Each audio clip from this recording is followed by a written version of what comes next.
ఒకసారి ఇమాజిన్ చేయండి. ఒక 10 ఏళ్ల క్రితం ఎన్విడియాలో 1,00,000 రూపీస్ పెట్టి ఉంటే ఈరోజు అది కోట్లలో ఉండేది. మనం ప్రతిరోజు గూగుల్ యాప్ యూజ్ చేస్తాము, అమెజాన్లో షాపింగ్ చేస్తాము, నెట్ఫ్లిక్స్లో సినిమాలు చూస్తాం, యాపిల్ ఫోన్స్ కొంటాం. వాళ్ళు మన దగ్గర నుంచి డబ్బులు సంపాదిస్తున్నారు. మరి మనం వాళ్ళ దగ్గర నుంచి ఏమైనా సంపాదిస్తున్నామా? ఇప్పుడున్న ఏఐ రెవల్యూషన్ మొత్తం యూఎస్ కంపెనీల చుట్టే తిరుగుతుంది. Nvidia, Microsoft, Google, Amazon, Tesla ఇవే ప్రపంచ భవిష్యత్తును నడపబోతున్న కంపెనీలు. అయితే ఇక్కడ ఇంట్రెస్టింగ్ విషయం ఏమిటంటే మనం ఈ కంపెనీస్లో కేవలం కస్టమర్స్ మాత్రమే కాకుండా ఈ కంపెనీస్ గ్రోత్లో పార్ట్నర్ కూడా అవ్వచ్చు. ఫర్ సపోజ్ యాపిల్ మొబైల్ని తీసుకుంటే ప్రపంచంలో కోట్ల మంది ఐఫోన్ కొనడానికి క్యూ కడతారు. కొత్త మోడల్ వస్తే ఎగ్జైట్మెంట్తో ప్రీ బుకింగ్స్ కూడా చేస్తారు.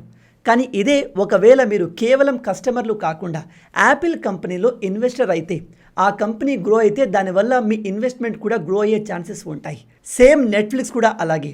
ఒకప్పుడు డివిడి బిజినెస్గా స్టార్ట్ అయిన ఈ కంపెనీ నేడు ప్రపంచంలోనే వన్ ఆఫ్ ది బిగ్గెస్ట్ ఎంటర్టైన్మెంట్లో ఒకటిగా మారింది. కోట్లాది మంది మంత్లీ సబ్స్క్రిప్షన్ పే చేస్తున్నారు. అంటే కంపెనీకి రెగ్యులర్గా ఇన్కమ్ వస్తూనే ఉంది. అందుకే చాలామంది ఇన్వెస్టర్స్ ఇలాంటి రికరింగ్ ఇన్కమ్ బిజినెస్ని క్లోజ్గా అబ్జర్వ్ చేస్తుంటారు. ఓకే బ్రో, నువ్వు చెప్తుందంతా బాగానే ఉంది. అసలు ఇదంతా సాధ్యమవుతుందా? మన ఇండియాలో ఉండి యూఎస్ కంపెనీలో ఎలా ఇన్వెస్ట్ చేయాలి? అసలు అది లీగలేనా?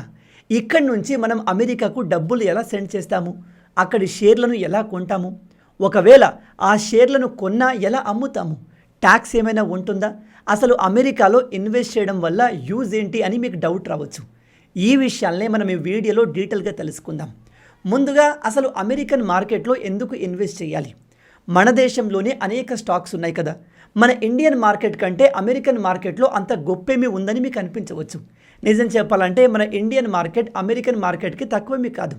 అండ్ ఇక్కడ నేను మన ఇండియన్ మార్కెట్ని వదిలేసి అమెరికన్ మార్కెట్లోనే ఇన్వెస్ట్ చేయాలని చెప్పట్లేదు. ఇండియన్ మార్కెట్తో పాటు యూఎస్ మార్కెట్లో కూడా ఇన్వెస్ట్ చేయవచ్చు. యూఎస్ మార్కెట్లో ఎందుకు ఇన్వెస్ట్ చేయాలంటే ప్రపంచంలో ఉన్న పెద్ద టెక్ కంపెనీస్ ఎక్కువగా యూఎస్ మార్కెట్లోనే ఉన్నాయి. For suppose Nvidia, Google, Microsoft, Amazon, Tesla, Netflix, Apple ఇవన్నీ ప్రపంచాన్ని మారుస్తున్న కంపెనీలు.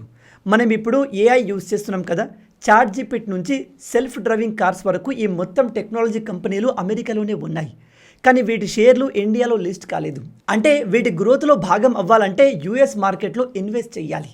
యూఎస్ మార్కెట్లో ఇన్వెస్ట్ చేయడానికి సెకండ్ రీజన్ డైవర్సిఫికేషన్. అయితే మీ డబ్బంతా మన దేశం మార్కెట్లోనే ఇన్వెస్ట్ చేస్తే రేపటి రోజున ఇండియన్ మార్కెట్ పడిపోతే మీకు ఇబ్బంది అవ్వచ్చు.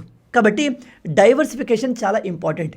మీ డబ్బును ఇండియన్ మార్కెట్తో పాటు యూఎస్ మార్కెట్లో కూడా ఇన్వెస్ట్ చేస్తే ఒక దేశంలో మార్కెట్ పడిపోయినా ఇంకో దేశంలో మార్కెట్ సేఫ్గా ఉంటుంది. దాంతో రిస్క్ కొంచెం బ్యాలెన్స్ అవుతుంది.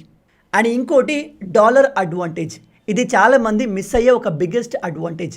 యూఎస్ స్టాక్స్లో ప్రాఫిట్ అనేది కేవలం స్టాక్ పెరగడం వల్ల మాత్రమే కాదు, కొన్నిసార్లు డాలర్ వాల్యూ పెరగడం వల్ల కూడా బెనిఫిట్ వచ్చే అవకాశం ఉంటుంది. అదేలాగంటే మన ఇండియన్ రూపీ వాల్యూ డాలర్తో కంపేర్ చేస్తే స్లోలీ తగ్గుతూ వచ్చింది. ఫర్ ఎగ్జాంపుల్ 2024 మేలో ఒక డాలర్ విలువ అరౌండ్ 80 రూపీస్గా ఉండేది. కానీ ఇప్పుడు మే 2026లో అది అరౌండ్ 95 రూపీస్కి చేరింది. అంటే మీరు యూఎస్ మార్కెట్లో పెట్టిన మనీ స్టాక్ పెరగకపోయినా డాలర్ వాల్యూ పెరగడం వల్ల కూడా ఎక్స్ట్రా బెనిఫిట్ వచ్చే అవకాశం ఉంటుంది. అండ్ సింపుల్గా చెప్పాలంటే మీ ఇన్వెస్ట్మెంట్కి 2 వేస్లో గ్రోత్ వచ్చే ఛాన్సెస్ ఉంటుంది. ఒకటి స్టాక్ పెరగడం వల్ల, 2 డాలర్ వాల్యూ పెరగడం వల్ల. దీన్నే డాలర్ అడ్వాంటేజ్ అంటారు. అందుకే చాలామంది ఇన్వెస్టర్స్ ఇండియన్ మార్కెట్తో పాటు యూఎస్ మార్కెట్లో కూడా కొంత ఇన్వెస్ట్మెంట్ చేస్తారు. అండ్ చాలామంది ఎస్ఐపిస్ని కేవలం ఇండియన్ మార్కెట్లోనే ఇన్వెస్ట్ చేస్తుంటారు. అంటే నిఫ్టీ 50లో మాత్రమే డబ్బులు పెడుతుంటారు. కానీ రిటర్న్ కంపేర్ చేస్తే చాలా టైం పీరియడ్లో అమెరికన్ మార్కెట్ ఇంకా మంచి రిటర్న్ ఇచ్చింది. ఉదాహరణకి ఒక సంవత్సరంలో నిఫ్టీ 50 దాదాపు 5% వరకు పడిపోయింది. అదే టైంలో అమెరికా S&P 500 మాత్రం సుమారు 27% రిటర్న్ ఇచ్చింది. ఇప్పుడు మీలో కొంతమంది జస్ట్ 1 ఇయర్ చూసి ఎలా డిసైడ్ అవుతాం బ్రో అంటారు. అందుకే మీరు 2011 నుంచి 2025 వరకు లాంగ్ టర్మ్ డేటా చూస్తే ఇండియా మార్కెట్ కూడా కొన్ని సంవత్సరాలు చాలా బాగా పెరిగింది. అమెరికా మార్కెట్ కూడా కొన్ని టైమ్స్లో స్ట్రాంగ్ రిటర్న్ ఇచ్చింది. అయితే ఇక్కడ పాయింట్ ఏ దేశం బెస్ట్ అని కాదు, డైవర్సిఫికేషన్ ఎంత బాగా చేస్తున్నామనేది. S&P 500లో Google, Amazon, Meta, Nvidia, Tesla, Netflix, AMD, PepsiCo లాంటి ప్రపంచంలోనే పెద్ద కంపెనీలు ఉంటాయి. అంటే మీరు యూఎస్ ఇండెక్స్లో లేదా స్టాక్స్లో ఇన్వెస్ట్ చేస్తే వరల్డ్ క్లాస్ కంపెనీస్ల గ్రోత్లో కూడా మీరు భాగస్వాములు అవుతారు. అందుకే ఇప్పుడు చాలామంది ఇన్వెస్టర్లు ఇండియన్ ఎస్ఐపిలతో పాటు యూఎస్ ఈటీఎఫ్స్ యూఎస్ స్టాక్లో కూడా కొంత ఇన్వెస్ట్ చేస్తున్నారు. ఇప్పుడు చాలామందికి వచ్చే ఇంకో కామన్ డౌట్, ఇండియన్ యూఎస్ స్టాక్లో ఇన్వెస్ట్ చేయడం లీగలా అని. అక్కడికి వస్తున్నాను. ఎస్, ఇది కంప్లీట్గా లీగల్. ఆర్బీఐ యొక్క లిబరలైజ్డ్ రెమిటెన్స్ స్కీమ్ ఎల్ఆర్ఎస్ ద్వారా ఇండియన్స్ ఫారెన్ స్టాక్ అండ్ అసెట్స్లో లీగల్గా ఇన్వెస్ట్ చేయవచ్చు. ట్యాక్స్ కూడా చాలా సింపుల్గా ఉంటుంది. యూఎస్ షేర్లను 2 సంవత్సరాల కంటే ఎక్కువ హోల్డ్ చేస్తే 12.5% long term capital gain tax apply అవుతుంది. 2 సంవత్సరాల కంటే తక్కువ హోల్డ్ చేస్తే మీ ఇన్కమ్ ట్యాక్స్ స్లాబ్ ప్రకారం ట్యాక్స్ పడుతుంది. అదంతా ఓకే బ్రదర్, అసలు యూఎస్ మార్కెట్లో డైరెక్ట్గా ఎలా ఇన్వెస్ట్ చేయాలి, దానికి ఏదైనా మార్గం ఉందా అంటే ఎస్, అదే ఐఎన్డి మనీ. ఈ ఐఎన్డి మనీ గిఫ్ట్ సిటీ నుంచి ఆపరేట్ అవుతుంది అండ్ ఇది international financial services centre authority IFSCA regulate చేసే ప్లాట్ఫామ్. ఈ యాప్ ద్వారా మీరు Google, Tesla, Nvidia, Amazon, Netflix లాంటి టాప్ యూఎస్ కంపెనీలో డైరెక్ట్గా ఇన్వెస్ట్ చేయవచ్చు. ఈ ఐఎన్డి మనీలో అకౌంట్ ఓపెనింగ్ చేయడం చాలా ఈజీ. పాన్ ఆధారంగా కేవైసీ పూర్తి చేయాలి, ఫండ్స్ యాడ్ చేయాలి, మీకు నచ్చిన స్టాక్ సెలెక్ట్ చేసుకొని ఇన్వెస్ట్ చేయొచ్చు. ఇందులో ఉన్న ఇంకో యూస్ఫుల్ ఫీచర్ ఫ్రాక్షనల్ ఇన్వెస్టింగ్. చాలామంది యూఎస్ స్టాక్ కొనడానికి భయపడతారు, ఎందుకంటే యాపిల్, ఎన్విడియా లాంటి కంపెనీలు ఒక్కో షేర్ ధర చాలా ఎక్కువగా కనిపిస్తుంది. కానీ ఫ్రాక్షనల్ ఇన్వెస్టింగ్ వల్ల మీరు టోటల్ షేర్ కొనాల్సిన అవసరం లేదు. ఒక స్టాక్ ప్రైస్ 50,000 ఉందనుకోండి, మీరు 500-1000 రూపాయలతో కూడా ఆ కంపెనీలో చిన్న పార్ట్ని కొనవచ్చు. అంటే మీ దగ్గర హ్యూజ్ క్యాపిటల్ లేకపోయినా కూడా మీరు గ్లోబల్ ఇన్వెస్టింగ్ స్టార్ట్ చేయవచ్చు.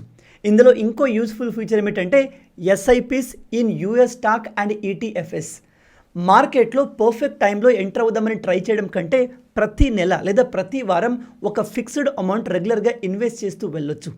దీంతో మార్కెట్ టైమింగ్ రిస్క్ తగ్గుతుంది. అలాగే క్రమంగా డిసిప్లిన్తో లాంగ్ టర్మ్లో మంచి వెల్త్ బిల్డ్ అవుతుంది. యూఎస్ స్టాక్లో ఇన్వెస్ట్ చేయడానికి భయపడే మరో reason tax filing. Foreign stocks ట్రాన్సాక్షన్లు మాన్యువల్గా ట్రాక్ చేయడం కొన్నిసార్లు చాలా కన్ఫ్యూజింగ్గా మారుతుంది.